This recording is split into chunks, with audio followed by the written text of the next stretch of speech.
안녕하세요. 저는 경기도 성남에 사는 40대 초반의 여자입니다. 남편과 저는 사회복지사 선후배로 만났어요.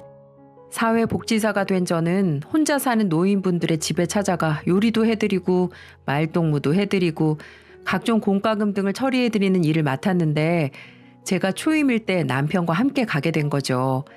사회복지사 일은 제가 생각했던 것처럼 아름답지만은 않았어요.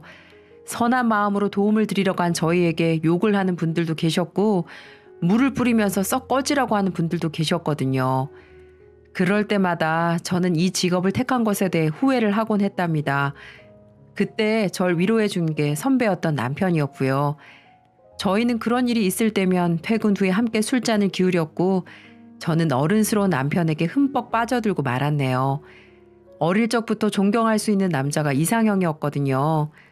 사실 이런 말 하기 좀 부끄럽지만 제가 인기가 좀 있었어요.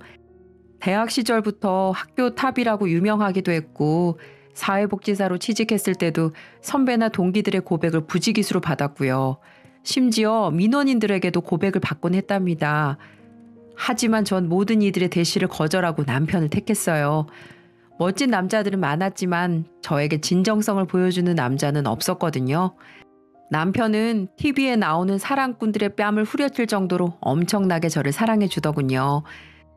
저를 데려다 주는 건 물론이고 여자들의 마음을 저격할 만한 꽃다발과 선물을 건네고 읽기만 해도 가슴이 찡해지는 장문의 손편지를 자주 써주었거든요. 이런 남자를 두고 다른 사람을 선택할 수가 있을까요? 제가 아니라 어떤 여자라도 그렇게 생각했을 거예요. 그렇게 3년의 연애를 한 저희는 결혼을 하게 되었습니다. 결혼 후 저희는 둘 다 사회복지사 일을 그만두게 되었고요. 저는 결혼하자마자 아이가 들어서서 그랬고 남편은 사회복지사 월급은 저를 책임질 수 없다는 게 그 이유였어요. 평생의 꿈인 사회복지사 일을 그만둬도 되냐고 물으니까 남편은 이렇게 말하더군요. 내 꿈이 사회복지사인 건 맞아. 그만두는 지금도 솔직히 잘하는 게 맞나 싶기도 하고 하지만 당신이랑 이 뱃속의 아이를 위해서 살고 싶어. 나한텐 이제 우리 가족이 더 소중하니까. 남편은 그렇게 사회복지라는 꿈을 버리고 저희 가족을 위해서 살고 싶다고 했어요. 그런 말을 들으니까 내가 참 결혼 잘했다는 생각이 들더라고요. 하지만 문제는 시어머니였어요. 남편과 마찬가지로 사회복지사셨던 어머니는 며느리 하나 잘못 들이는 바람에 내 아들의 창창한 앞길이 막혔다 라면서 제게 은근히 눈치를 주시는 거예요. 솔직히 좀 억울했어요. 사회복지사를 그만둔 건 오롯이 남편의 의사였거든요. 그렇다고 한국 사회에서 시어머니한테 따박따박 대들 수도 없잖아요. 저는 그냥 내가 죄인이다라고 생각하면서 묵묵히 참아 넘겼답니다. 그렇게 사회복지사를 그만둔 남편은 배달 대행 업체를 차렸어요. 지금은 뭐 흔한 업종이지만 당시에는 배달 대행 업체를 차리는 사람이 그다지 많지 않았어요. 대부분의 가게에서 개인적으로 배달 기사들을 고용했으니까요. 그런데 남편의 배달 대행 업체가 대박이 나더군요. 기존에 없던 업종이라 그런지 경쟁자가 없던 덕분이었죠. 사회복지사를 하던 남편의 월급은 야근을 해도 250이 안 됐습니다. 그런데 배달 대행 업체를 차리니까 그 돈을 사흘 만에 벌어오더군요. 그야말로 대박이 난 거였어요.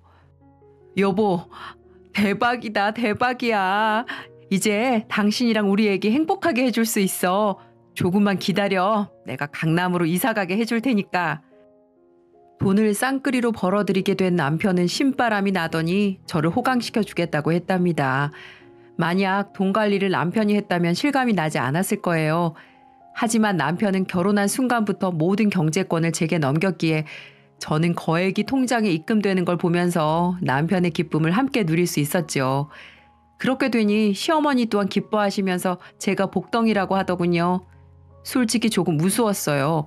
사회복지사를 그만둘 때만 해도 천하의 원수처럼 절 바라보시더니 돈을 한 달에 몇 천씩 버니까 저를 복덩이라고 하셨으니까요. 마음 같아선 쏘아붙이고 싶었지만 저는 예 하면서 그냥 넘겼습니다. 대화할 가치도 없었으니까요. 이후로 남편의 사업은 점점 더 커졌습니다. 1인 가구가 늘어남에 따라 배달업계가 유례없는 호황을 맞이했고 그 물살에 남편의 사업도 어마어마하게 커졌거든요. 그 덕분에 남편은 서울에 배달 대행 업체를 2군데나 더 냈고 저희는 강북 쪽으로 이사를 가게 되었답니다. 남편이 농담처럼 말했던 강남이 정말 코앞으로 다가온 상황이었지요. 물론 가장 좋은 건 남편의 변하지 않는 마음이었어요. 남자들은 지갑에 돈이 생기면 한눈 판다는데 남편은 한 달에 수천만 원을 우습게 벌면서도 저만 바라보았죠. 당시 애가 2이나 되는 상황이라 살도 많이 찌고 몸매도 망가졌었지만 남편은 아가씨 때 이상으로 저를 좋아해 주더라고요. 정말 행복했습니다. 몇 번을 다시 살아도 이런 삶을 누리지 못할 거라고 생각했거든요. 친구들 역시 그런 저를 부러워했고요. 난 수연이 팔자가 제일 부러워. 대학 때는 인기 폭발이었지. 결혼하고는 애처가 남편 만났지. 이런 팔자가 어딨니? 아휴, 애처가인 것도 좋지만 돈도 엄청 잘 벌잖아. 오죽하면 서울에 있는 돈은 수연이 남편이 다 번다는 말이 돌겠니? 아, 부러워 죽겠다 기집애. 우리 남편은 얼마 되지도 않는 월급 갖다 주면서 엄청 유세 부리는데 나는 왜 이렇게 사는지 참. 친구들과 오랜만에 만날 때 늘 나오는 주제는 활짝 핀 저의 팔자였죠. 친구들은 자기 남편들보다 애정 표현도 많이 해주고 돈도 몇 배는 더 버는 제 남편을 엄청나게 부러워했답니다. 저 역시도 이런 남편을 만난 게 정말 천운이란 생각이 들었어요. 이런 생각을 할 때면 남편에게 더 잘해야겠다는 다짐을 하곤 했답니다. 그러던 어느 날이었어요. 그날은 남편이 바쁘다며 야근을 한다고 하더라고요. 거의 한 달째 매일 야근을 하는 남편을 생각하니 마음이 아려오더군요. 그래서 저는 남편이 좋아하는 음식들을 만들어서 도시락을 쌌죠. 부러움을 살 수 있도록 동료들 것까지 함께 쌌고요. 그렇게 도시락통을 양손에 들고 남편의 사무실로 찾아갔습니다. 남편을 놀래켜주기 위해 따로 연락을 하진 않았어요. 그런데 사무실에 남편은 없고 직원들만 있더군요. 사모님 오셨어요? 아, 네. 도시락 좀 챙겨드리려고요. 그나저나 저희 남편은 어디 갔어요? 저는 남편이 비즈니스 미팅을 하러 갔나 싶어서 직원에게 물어봤죠. 그런데 직원이 머리를 극적거리며 무슨 소리 하냐는 듯이 대답하더군요. 네? 사장님 일찍 퇴근하셨는데요. 퇴근이요? 오늘 야근한다고 하던데? 사장님이 그러셨어요? 이상하다. 사장님 요새 맨날 일찍 퇴근하셨는데? 직원의 말을 듣자마자 머릿속이 하얘지고 가슴이 쿵쿵거리며 뛰더군요. 남편은 제게 거의 한 달째 매일 야근을 한다고 했었거든요. 그런데 요새 맨날 일찍 퇴근했다니 남편이 제게 거짓말을 했다는 사실에 손이 벌벌 떨리더군요.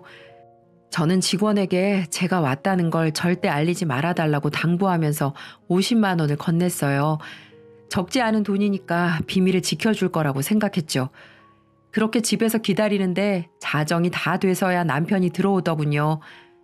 고생했어 여보. 많이 피곤했지? 저는 아무것도 모른 척 연기를 하며 남편을 떠봤어요. 그러니까 남편은 아우 요즘 일이 많아서 그런가 맨날 야근이네. 피곤하다. 미안해 여보. 맨날 늦게 와서. 라며 아무렇지도 않게 거짓말을 치더군요. 속이 부글부글 끓었지만 저는 어떻게든 평온함을 유지하며 남편의 야식을 챙겨주었답니다. 그리고 며칠 후 남편의 평균 퇴근 시간에 맞춰서 사무실 앞으로 갔습니다. 조금 있으니까 남편이 사무실에서 나와 차를 타고 어디론가 향하더군요. 저는 택시를 잡고 남편을 미행했어요. 남편이 도착한 곳은 집과 반대편인 커피숍이더라고요. 그때까지만 해도 저는 남편이 직원들도 모르는 미팅을 하는 거라 믿으려고 했어요. 하지만 커피숍 안으로 들어간 남편의 행동을 본 후 심장이 덜컥 내려앉더군요. 제가 처음 보는 여자와 손을 잡고 팔짱을 끼고 볼을 부벼대면서 온갖 애정 표현을 다 했으니까요. 정말 그 모습을 보는데 피가 거꾸로 솟더군요. 그때의 감정을 전달하는 지금도 손이 떨릴 정도랍니다. 화가 난 저는 택시에서 내려 카페 안으로 들어갔어요. 저를 발견한 남편은 여보! 라며 엄청나게 당황을 하더군요. 그럴만도 하죠. 야근한다고 문자를 보내놨는데 커피숍 안으로 아내가 들이닥치니 놀라지 않을 사람이 어딨겠어요. 우라통이 터진 저는 남편 앞에 있는 커피를 들어 촥 뿌려버렸어요. 남편 옆에 있던 상간녀가 깍 하며 소리를 지르더군요. 새하얀 블라우스는 커피색으로 물들어 버렸고요. 여보, 진정해. 당신이 생각하는 그런 관계 아니니까 일단 진정하라고.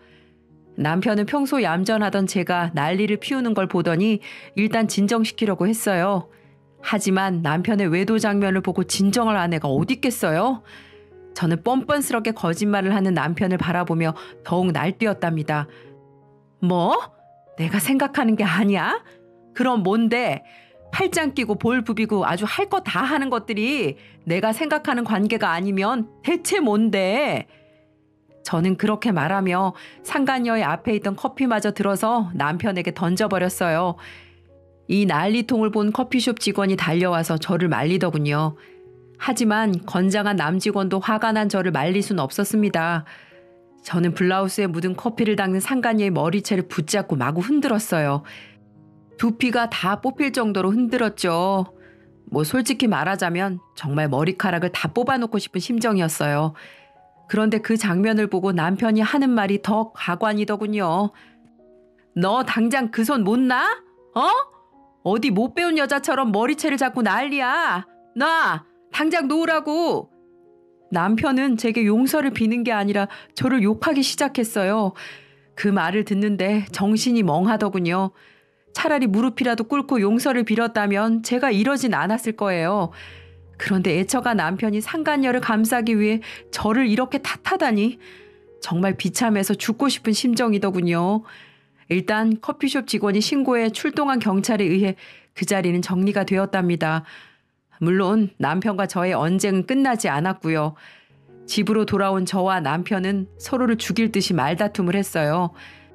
아이들이 엉엉 울면서 제발 싸우지 말라고 했지만 워낙 큰 사건이라 그런지 저는 아이들을 돌볼 겨를이 없었답니다. 남편과 대화를 하다가 알게 된 바로는 상간녀의 정체는 남편과 거래하는 프랜차이즈 피자집의 사장이더군요. 배달기사를 파견하고 어쩌고 하다가 정분이 난 거죠. 사실 그런 건 중요하지 않았어요. 불륜의 상대가 병원 의사든 옆집 할머니든 뭐가 중요하겠어요. 바람을 피웠다는 사실 자체가 중요하죠. 하지만 남편은 그 사실에 죄책감을 전혀 느끼지 못하는 모양이었어요.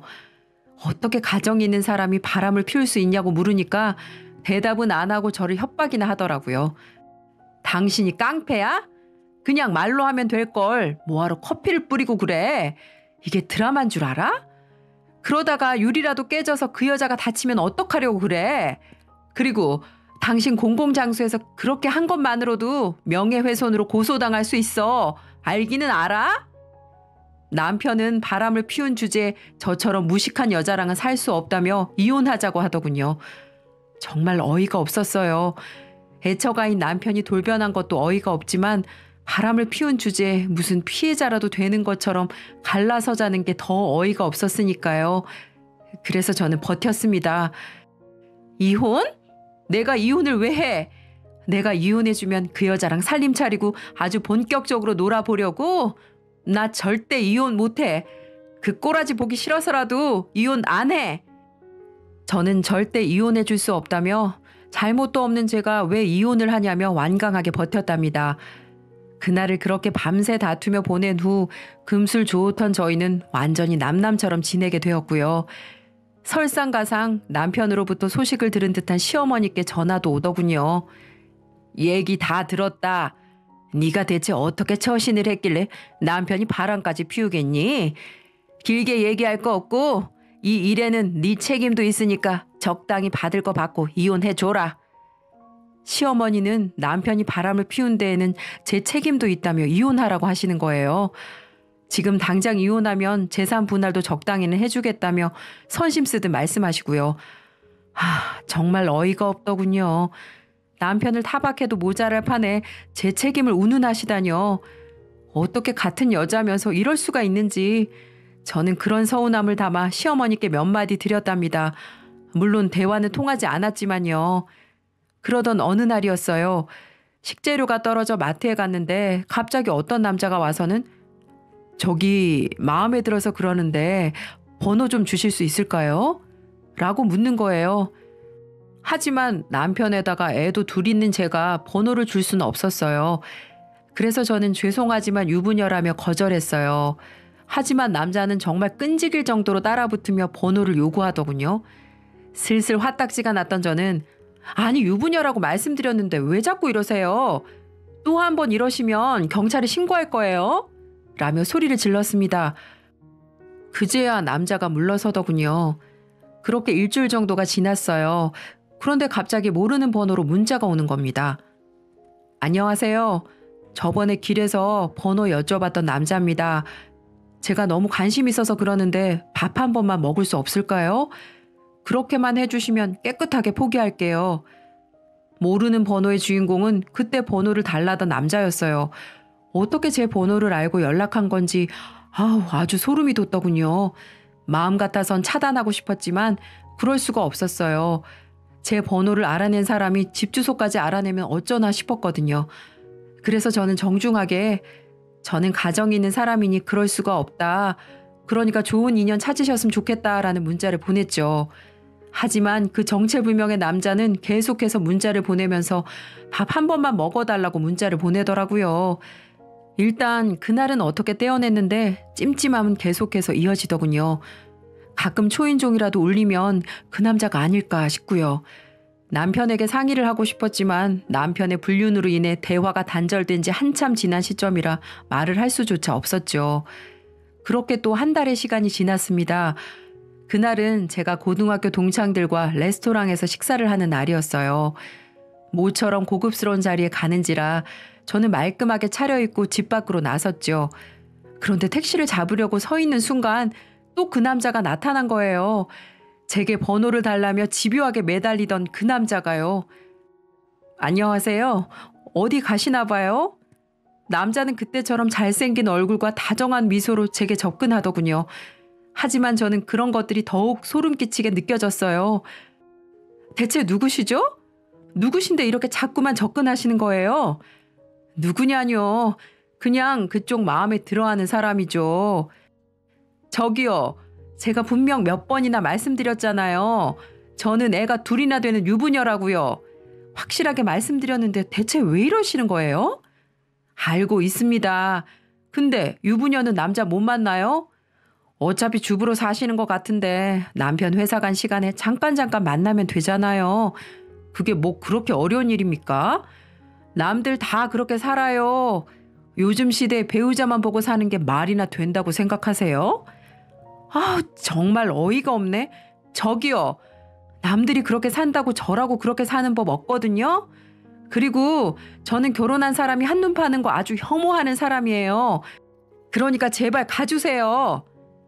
저는 어이없는 논리를 펼치는 남자에게 제발 물러나 주기를 바랬습니다.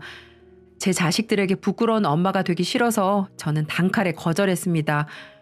그렇게 한참의 실랑이 끝에 남자가 물러났어요. 얼마나 질긴지 정말 찐득이가 따로 없더군요. 기분을 망친 저는 좋아하는 친구들과 만났을 때도 제대로 놀지도 못했어요. 왜 자꾸만 나에게 이런 일이 생기나 속상했거든요. 그렇게 밥을 먹는 둥 마는 둥 하고 집에 들어갔어요. 남편은 그때 그 피자집 여자를 만나고 온 건지 새벽이 다 되어 만취한 채 들어오더군요. 거실에 옷을 훌훌 벗어버리고 소파에 누워 금세 잠이 들어버리더군요. 드르렁 드르렁 코 고는 소리 들으며 저는 남편이 벗어놓은 허물을 치웠답니다. 왼수 같은 인간이었지만 그렇다고 집을 더럽힐 수는 없었으니까요. 그런데 문득 남편의 핸드폰이 눈에 들어오더군요. 저는 남편이 상간녀 혹은 시어머니와 무슨 대화를 하고 있을지 궁금해졌습니다. 그래서 남편이 만취에 골아떨어진 틈을 타서 핸드폰을 가지고 화장실로 갔죠. 그리고 카톡 대화창을 뒤졌답니다. 그런데 시어머니와의 대화 내용을 읽던 저는 생각지도 못한 내용을 읽게 됐어요. 그 남자 제대로 교육시킨 거 맞냐? 왜 그렇게 성과가 없는 건데? 엄마가 시키는 대로 잘생긴 놈으로 골라서 섭외했어. 근데 안 넘어가는 걸 어떡해. 그냥 이대로 포기해야 할 것 같기도 해. 아니야. 지금은 공들이는 시기라고 생각하고 계속 들이대라고 해. 마음 떠난 남편 붙들고 사는 여자가 심지가 그렇게 굳지도 않을 테니까 금세 넘어갈 게다. 알았어 엄마. 이 짓도 언제까지 해야 할지 모르겠다. 그래도 이혼하고 싶으면 꾹 참고 해. 마음 약해지지 말고. 바람 피운 증거만 찾으면 둘 다 유책 배우자로 판결돼서 재산 분할도 해줄 필요도 없고 양육권 싸움에서도 유리할 테니까. 대화 내용을 읽은 저는 정신이 무너져 버릴 것 같은 심정이었어요. 얼마 전부터 제게 들이대던 정체불명의 남자는 저를 불륜녀로 만들기 위한 남편과 시어머니의 작품이었던 거죠. 그제서야 왜 그렇게 남자가 싫다는데도 들이대는지 깨닫게 되더군요. 저를 맞바람 피우게 만들어서 이혼하고 그 과정에서 재산 분할과 양육권 싸움을 유리하게 가져가기 위했던 거죠. 손이 벌벌 떨렸습니다. 남편과 시어머니가 이렇게 무서운 사람이었는지 처음으로 깨닫게 되었거든요. 마음 같아선 당장 이혼이라도 해주고 도망치고 싶었어요. 하지만 저는 이대로 당할 수가 없었어요.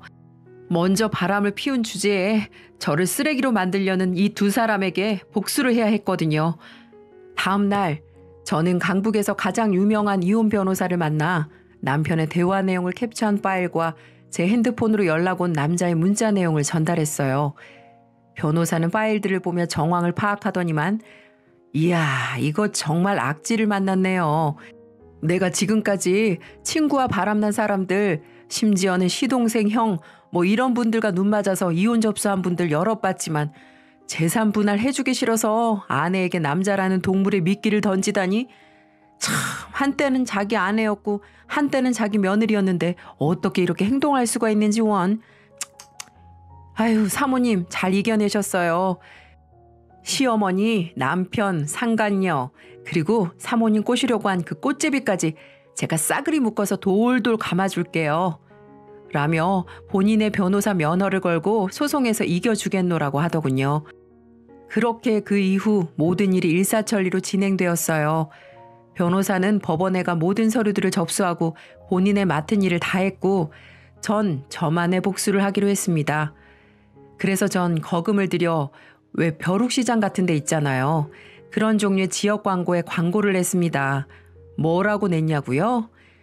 땡땡 배달업체 사장님, 땡땡 피자집 가맹점 사장이랑 불륜 저질러서 속 편하세요? 너 때문에 네 마누라 지금 죽게 생겼대요. 마누라한테 남자 보내서 똑같이 불륜 만들려고 했던 천하의 쓰레기 같은 땡땡 사장님, 인생 그렇게 살지 마세요. 마누라가 복수한대요. 이렇게 말이죠. 정말 광고 효과는 대단했습니다. 제가 그 광고 문구에 남편 회사 전화번호까지 떡하니 기재해서 그런지 순식간에 남편 회사의 항의 전화가 빗발쳤고 저런 쓰레기 같은 회사하고는 절대 거래하면 안 된다는 여론이 들끓기 시작했죠. 지역 맘카페에서도 움직이기 시작했고요. 오히려 신문 광고 효과도 대단했지만 맘카페의 파워가 이렇게 무시무시한지 몰랐네요. 맘카페에 가입된 사람들은 다들 결혼하신 분들이 대부분이잖아요. 그리고 자녀들도 있었기 때문에 제 사정을 듣고 동질감을 느꼈던 것 같습니다. 그래서 다들 제 일처럼 발벗고 나서주더군요. 그러더니 우리 지역에서 장사하시는 가맹점 사장님들에게 경고, 아니 거의 반 협박하면서 전화를 해대기 시작했죠. 만약에 가정 파탄 일으킨 저 회사랑 거래하면 그 가게는 가게가 망할 때까지 불매운동을 할 거라고요. 그러다 보니 지역 사장님은 맘카페 회원들에게 잘못 보이면 가게 운영이 불가능한 걸 너무나 잘 알기에 남편이 운영하는 배달업체와 거래를 점점 끊기 시작하더라고요. 그렇게 남편 회사가 점점 망해가고 있을 때쯤 씩씩거리며 시모가 찾아오더군요. 야, 너 지금 우리 아들 인생 조지려고 작정을 한 거니? 왜 동네 창피하게 신문 광고를 내고 지랄이야 지랄은. 그래서 뭐 어쩔 건데? 그래서 네가 얻을 수 있는 게 뭐냐고? 그리고 우리 아들이 네가 싫어서 다른 여자 만나고 싶대잖아. 네가 여자로서의 모습을 보여줘서 봐. 그래도 우리 아들이 바람 폈겠니? 네가 화장 지우면 김이 죽은 게 자글자글해서 쳐다보기도 싫다고. 저번에 우리 아들이 그러더라. 평소에 관리를 좀 하든가. 그리고 옛날에는 남자가 바람 펴도 여자 찍소리도 못했어. 참 세상 좋아졌다. 그리고 내가 이혼해주면 충분히 대가는 지불해준다고 했잖니. 도대체 얼마를 원한 건데? 5천? 7천? 말해봐. 그 돈이라도 받고 싶으면 그냥 잠자코 있고 열받으면 땡전 한 푼 안 주고 내쫓을 테니까. 정말 어이가 없더군요. 더 이상 얘기를 해봤자 대화 자체가 되지 않은 구시대적인 사람이더라고요. 고작 7천이요? 아유, 나 웃겨 죽겠네. 그래, 한번 봅시다. 그리고 제가 돈만 바라고 이러는 줄 알아요? 두고 보세요. 어떤 꼴 당하실지. 이렇게 비아냥거리며 그 자리를 벗어났어요. 그렇게 석 달 정도 시간이 흘렀을까요? 드디어 이혼 소송 결과가 나왔어요. 어떻게 됐냐고요? 남편은 제게 재산 분할 위자료 포함해서 4억 7천을 배상하라는 판결이 떨어졌고 양육권, 친권도 물론 제가 다 가져왔고요. 남편과 바람을 핀 상간녀에게도 2,500만 원을 지급하라는 명령이 내려졌죠. 그리고 끝이 아니었어요. 제가 따로 경찰에 신고도 했었거든요. 남편과 시모가 모의해서 날 불륜 만들려고 사기를 치려고 한다고요. 그것도 검찰로 넘겨져 집행유예 2년에 벌금 1,000만 원을 두 모자가 받게 되었어요. 어떻게든 감옥에 들어가 그것들이 제게 했던 잘못에 대한 벌을 꼭 받게 해줬어야 했는데 아직까지 우리나라 법이 그 정도 가지고는 감옥에 들어갈 수 없다는 게 현실이더군요.